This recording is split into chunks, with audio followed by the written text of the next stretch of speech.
Backstage Pass, Institute of Gaming. For more details, contact 7093965965.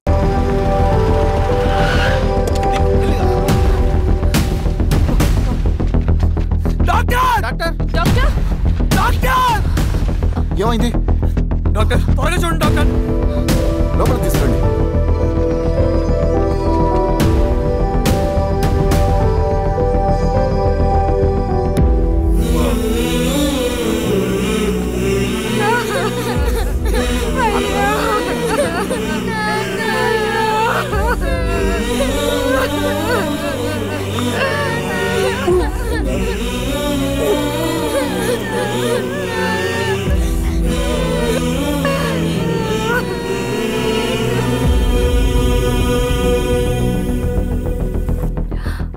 ఎలా ఉంది doctor? Doctor చనిపోయాడమ్మా.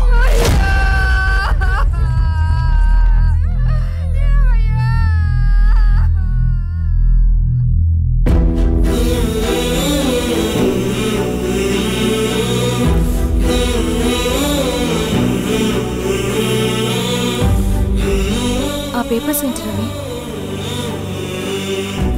అతని భూమికి సంబంధించిన పేపర్స్.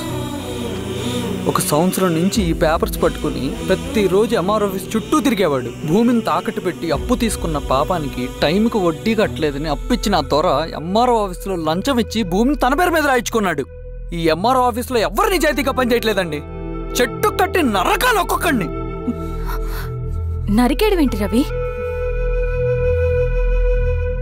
నువ్వు కాగితం మీద ఒక బొమ్మ గీస్తావు, ఒక చోట సరిగ్గా రాదు, ఏం చేస్తావు? ఎరేజర్తో సరిచేస్తావా లేకుంటే ఆ పేపర్ని చింపేస్తావా? మరి మనుషుల విషయంలో ఎందుకు రాదు ఆ ఆలోచన? తప్పు చేసిన ప్రతి ఒక్కరిని నరుక్కుంటూ పోతే చివరికి మిగిలేది మనుషులు కాదు, శవాలు.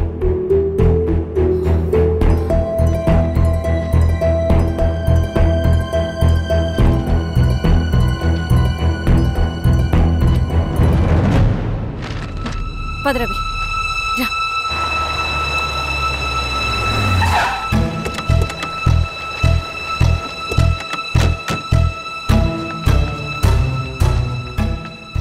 పానుకోటి నర్సయ్య ల్యాండ్ ఎవరు చూస్తున్నారు? మీరెవరు? ఇదిగోండి అప్లికేషన్. ఇది డిస్ప్యూట్ ల్యాండ్, ఎవడేం చేయలేడు. నీ నిర్లక్ష్యం, నీ లెక్కలేనితనం వల్ల ఒక నిండు ప్రాణం పోయింది. ఒక కుటుంబమే రోడ్డు మీద పడింది తెలుసా? ఏంటో మా గొడవ?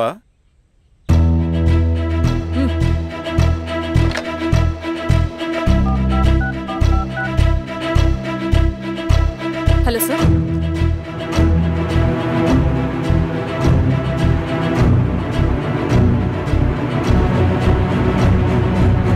Okay sir. You are dismissed. Pion! నేను ఒక పేపర్ ఇస్తాను, అది కలెక్టర్ గారికి ఫ్యాక్స్ చేయి. అలాగే మేడం. ఎవరమ్మా మీరు? ఈ ఊరికి కొత్తగా వచ్చిన ఎంఆర్ఓ.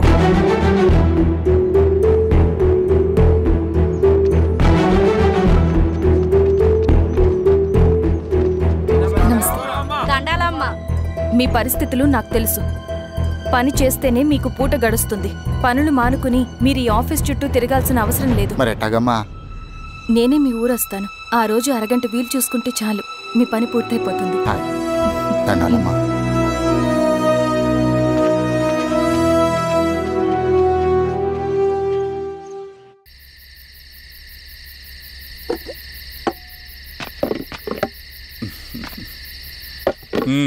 ఎంఆర్ఓ గారు ఏంటి ఛార్జ్ తీసుకున్న మొదటి రోజే ఆఫీస్లో మీ పవర్ చూపించారట? అన్నయ్య, నువ్వు సస్పెండ్ చేసిన వ్యక్తి నా దగ్గరికి వచ్చాడమ్మా. పాపం కన్నీళ్లు పెట్టుకున్నాడు. అతడి వల్ల నష్టపోయిన ఒక వ్యక్తి నా కళ్ళ ముందు చనిపోయాడన్నయ్య. కన్నీళ్లు ఎన్నిసార్లు తుడుచుకున్నా పోతాయి, కానీ వీళ్ల నిర్లక్ష్యంతో పేదవాళ్ల ప్రాణాలే పోతున్నాయి. అన్నయ్య, మనూరి సమస్య పేదరికం కాదు, నక్సలిజం. నాలాంటి ప్రభుత్వ ఉద్యోగులు వాళ్ళ డ్యూటీలు సక్రమంగా చేయకపోవడం వల్ల విసిగిపోయిన జనం అడవిలో వాళ్ల హెల్ప్ తీసుకుంటున్నారు. ఒక వ్యవస్థ ఇక్కడ సరిగ్గా పనిచేయనందుకే మరో వ్యవస్థ అక్కడ పుట్టింది. అందుకే నా పన్నం చేయనివ్వండి. స్నానం చేసి రండి, భోజనం చేద్దాం.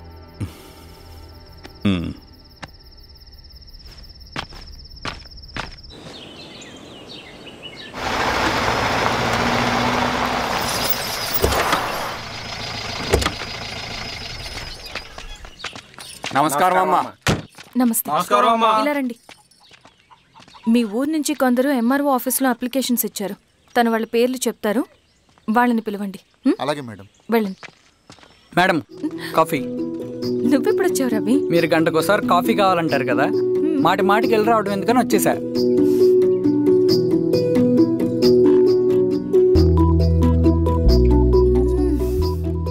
రవి, ఈ కాఫీ కోసమైనా నేను పెళ్లి చేసుకోవచ్చు. అదేంటి అలా అనేసారు? That's a compliment. భలేవారండి బాబు. దండాలమ్మా. నమస్తే. ఇలా ఇవ్వండి. చెప్పండి మీ సమస్యలేంటో. పేరు తలుపుల వీరాంజనేయులు. ఉన్నది 3 ఎకరాల పొలం. చిన్నుపాటి ధనుంజయరావు అనే మహానుభావుడు అందులో 2.5 ఎకరాల భూమిని తన పేరు మీద రాయించుకున్నాడు. అడిగితే నీ దిక్కున్న చోటు చెప్పుకోమన్నాడు. దిక్కులేనాడు కాబట్టి 1/2 ఎకరం భూమి మీదే పెద్ద కుటుంబాన్ని నెట్టుకొస్తున్నాడు. అవునమ్మగారు, ఆ పొలం ఎలాగైనా తిరిగిపించేయండి అమ్మగారు. ఆ పొలం కోసం 3 సంవత్సరాల నుంచి తిరుగుతున్నాను అమ్మగారు. వీరబాబు, వీళ్ళందరి దగ్గర కలెక్ట్ చేసుకో. మేడం, దాదాపుగా ఇక్కడ ఉన్న వాళ్ళందరూ పరిస్థితులు ఇవే. వీళ్ళ సమస్యలు పరిష్కారం కావాలంటే మాట్లాడాల్సింది వీళ్ళతో కాదు మేడం, మన ఊరి పెద్ద మనుషులతో. ఇందు మూలంగా 50 మంది గ్రామ ప్రజలకి తెలియజేయదేవనగా శ్రీరామగిరి గ్రామ పంచాయతీ మోతుబరి రైతులు, సన్న చిన్నకారు రైతులందరూ రేపు ఉదయం 10 గంటలకి ఎంఆర్ఓ ఆఫీస్ దగ్గరికి రావాలా.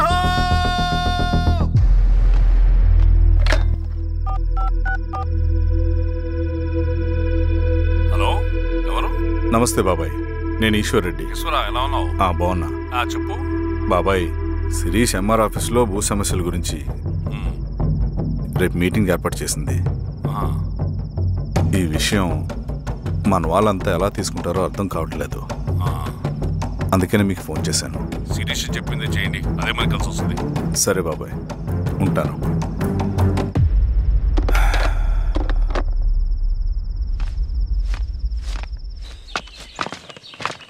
నమస్తే మేడం. నమస్తే అమ్మా. కూర్చోండి. పొలాల్లో పండిన పంట కోతకొచ్చినా ఈ రోజుకి ఒక్క గింజ కూడా తెగకుండా పక్షులకు, పందికొక్కలకు ఆహారంగా పోతుందంటే దానికి కారణం ఇది. ఈ ఊరికి పట్టిన దౌర్భాగ్యం మీరు చేసిన అక్రమాల చిట్టా. కడుపు మంటతో ఉన్నవాళ్లు మీరు చెప్పిన కూలీకొచ్చి ఎందుకు పనిచేస్తారు? దౌర్జన్యాలు చేసి దిక్కున్న చోట చెప్పుకోమన్నారు. ఇప్పుడు అడవే వాళ్ళకి దిక్కైంది. అది ఎవరి తప్పు? మొత్తం 100 ఎకరాల పైచిలుకు భూమి వాళ్ల దగ్గర దౌర్జన్యంగా లాక్కుని ఇన్ని సంవత్సరాలుగా మీరు అనుభవిస్తూ ఉన్నది. మీ అంతట మీరుగా తిరిగిచ్చేస్తారా, లేదా చట్టం ఎలా పనిచేస్తుందో మీకు చేసి చూపించమంటారా? అలా చేయండి మేడం. నువ్వు ఆగవే నరసింహులు. ఏం చేయాలో మా ఎంఆర్ఓ గారికి బాగా తెలుసు. అట్టా కానివ్వండి అమ్మా. ఇస్తే మీ పొలాలు ఇవ్వండి, మా వివం. మీ పేరేంటి? సామిరెడ్డి. రూల్స్ ప్రకారం వెళ్తే మీ మొత్తం పొలం పోతుంది. కూర్చోండి. సామిరెడ్డి కూర్చో.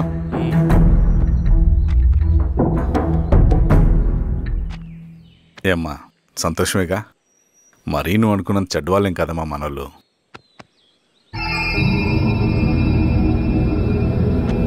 పదనాన్న. నమస్తే. పెద్ద ఆయన చెప్పాడు, అంతా మన మంచికే. పోను పోను నీకే అర్థం అవుతుంది. ఎన్నాళ్ళకి మీకు మంచి జరుగుతుంది.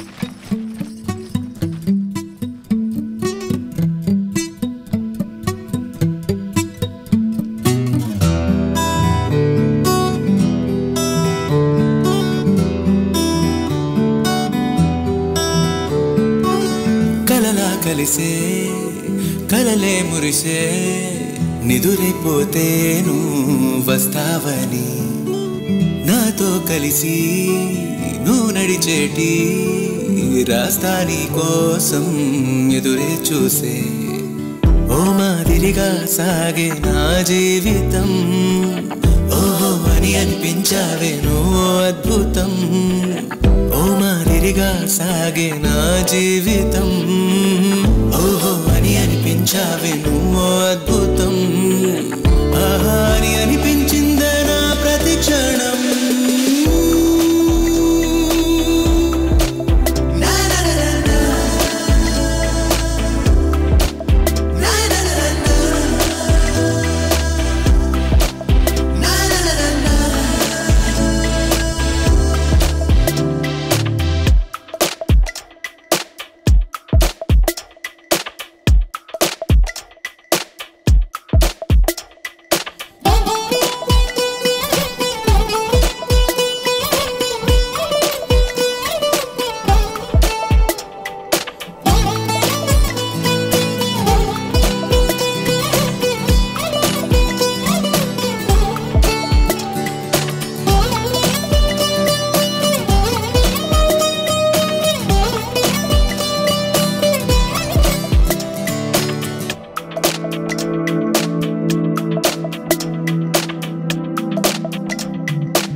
సెంట్రల్ కమిటీ నుంచి కొత్త ఆర్డినెన్స్ వచ్చాయి. దాంట్లో ముఖ్యమైనవి జరగబోయే మైనింగ్ ఆపాలి, రెండోది జెడ్పీటీసీ ఎలక్షన్స్ని బైకాట్ చేయాలి, దీనికి జనాల్ని సిద్ధంగా ఉంచాలి. లాల్ సలాం కామ్రేడ్. లాల్ సలాం. ఏంట్రవి, శ్రీరామ్గిరిలో భూస్వాములందరూ దేవుళ్ళైపోయారంట, పేద ప్రజలకంతా వరాలు ఇస్తున్నారంట, ఏంటి సంగతి? అవునన్నా, నేను కూడా ఆశ్చర్యపోయాను. ఒక గవర్నమెంట్ ఆఫీసర్ తలుచుకుంటే ఒక ఊరు క్షణాల్లో ఎలా మారిపోద్దో నా కల్లారా చూశానన్నా. అది కాదన్నా, అంటే నా ఉద్దేశం వాళ్ళు ఏం చేసినా దానికి ఒక స్ట్రాటజీ ఉంటుంది. శిరీష వాళ్ళ వర్గానికి చెందిన అమ్మాయి. ఆ అమ్మాయికి ఎంత పాపులారిటీ వస్తే వాళ్ళకంత మంచిది. ఎందుకంటే వాళ్ళ అన్నయ్య ఈశ్వర్ రెడ్డి రాబోయే జెడ్పీటీసీ ఎలక్షన్స్లో చైర్మన్గా పోటీ చేయబోతున్నాడు. ఈ అభిమానం మొత్తం వాళ్ళు ఓట్ బ్యాంక్గా మార్చుకోపోతున్నారు. అంటే అన్నా, శిరీష అయినా ఎవరైనా ఒకే తాను ముక్కలే. అధికారమే వాళ్ళ అవసరం తీరుస్తుంది. వీళ్ళందరూ అధికారం కోసం ప్రయత్నం చేసేది వాళ్ళ ఉనికిని కాపాడుకోవటం కోసమే. రేపే నామినేషన్ వేస్తున్నారు.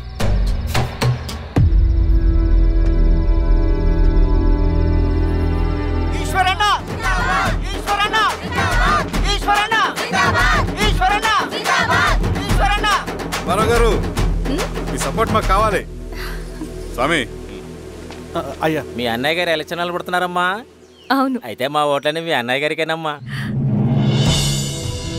వాళ్ళు ఏం చేసినా దానికి ఒక స్ట్రాటజీ ఉంటుంది. అమ్మాయి గారు, సంజీవ్ రెడ్డి గారు వస్తున్నారంట. మధ్యాహ్నం భోజనానికి అన్నయ్య గారు ఇంటికి వచ్చి ఉన్నారమ్మా. అవునా? సరే సరే. రవి, నువ్వు కూడా నాతో వచ్చి. అది రవి, ఇక్కడ నాకు ఫ్రెండ్స్ అంటూ ఎవరు లేరు.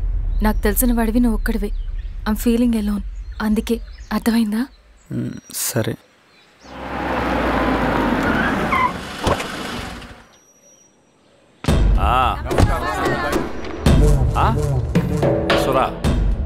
బాగున్నావా? నమస్తే చెన్నారెడ్డి. నమస్తే. బాగున్నారా? బాగున్నారమ్మా? సుబ్బారెడ్డి, ఊళ్ళో మనోళ్ళంతా బాగున్నారు కదా? ఈశ్వరా, అంతా బాగున్నారు బాబాయ్. సంతోషం. ఈసారి మళ్ళీ మనం ఏకగ్రీవం అవ్వాలి రెడ్డి. మనకు పోటీ లేదు, మనదే విజయం. సంతోషం. కూర్చోండి.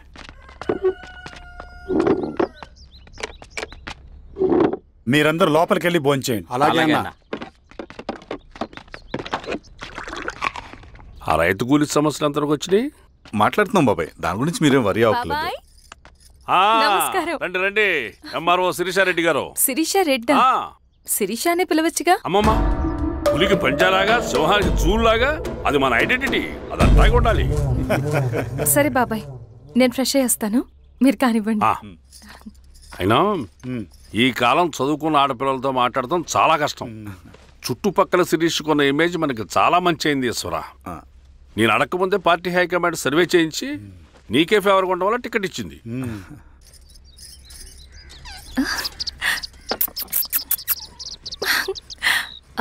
అనే వాళ్ళు ఎక్కడ? బయటికి వెళ్ళారమ్మా. ఓ, బయటికి వెళ్ళారా? రవిని పిలు. అలాగే. మేడం. రవి, రా కూర్చో. పర్లేదు మేడం. మేడం ఏంటి? శిరీషానే పిలవచ్చుగా. అది కాదండి, ఎవరైనా చూస్తే. కూర్చోవయ్యా. ఇది ఆఫీస్ కాదు రవి, మా ఇల్లు. వడ్డించు. సరే అమ్మా. రవి, అడవిలో నక్సల్స్ ఎక్కడుంటారో తెలుసా నీకు? ఏంటి శిరీష? అడవిలో నక్సల్స్ ఎక్కడుంటారో తెలుసా నీకు? ఎందుకు శిరీష గారు? తెలుసా తెలీదా? నాకెలా తెలుస్తుందండి? చూచాయిగా ఆయన తెలీదా? సరే, ఎక్కడుంటారో నాకు ఐడియా ఉంది. సాయంత్రం ఇద్దరం కలిసి వెళ్దాం. అది కాదండి. నువ్వు వస్తున్నావు అంతే. తిను. ఇది ఎక్కడ కూడా రా బాబు. సడన్ గా నక్సల్స్ అంటుంది, అడువంటుంది. కొంప తీసి నా మీద అనుమానం వచ్చిందా ఏంటి? రవి, ఇక్కడే ఆపొకసారి. ఎందుకు ఇప్పుడు ఈ టైంలో అడ్వెంచర్లు? ఇప్పుడు జరగరాంది ఏమైనా జరిగితే రేపు మీ అన్నయ్యకి తెలిస్తే బాగోదు. రవి, చుట్టూ చూడు. పైన వెన్నెల, పక్కనే అడవి. ఎంత బ్యూటిఫుల్ గా ఉందో. అవునా? అవునా ఏంటి? అసలు ఎప్పుడు చూసినా ఎందుకలా డల్ గా ఉంటున్నావు? కాలేజీలో ఇలా ఉండేవాడివి కాదు కదా, ఏమైంది? అది ఒక్క నిమిషం. హలో మేడం, పేషెంట్కి అర్జెంటుగా ఏ పాజిటివ్ బ్లడ్ కావాలి మేడం. రవి, అర్జెంటుగా హాస్పిటల్కి పోనీ. ఏమైంది? పోనీ. రండి మేడం, ప్లీజ్ రండి. పోలీసులకి నక్సల్స్కి కాల్పులు జరిగాయి. ఆ కాల్పుల్లో గూడెం కుర్రాడు ప్రాణాపాయ స్థితిలో ఉన్నాడు. తన బ్లడ్ మీ బ్లడ్ సేమ్. ఆ బ్లడ్ గ్రూప్ మా హాస్పిటల్లో లేదు. అందుకే మీకు కాల్ చేశాను. ఓ అవునా? అవును మేడం. పదండి డాక్టర్. Thank you madam.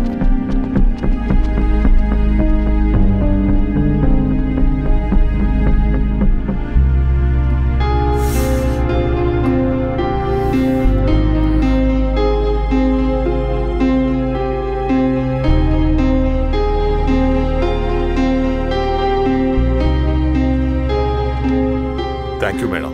పర్లేదు డాక్టర్. ఇప్పుడు అతనికి ఎలా ఉంది? తను స్పృహలో లేడు మేడం. రవి, నీ దగ్గర మనీ ఉందా? ఉన్నాయి. ఇవ్వు.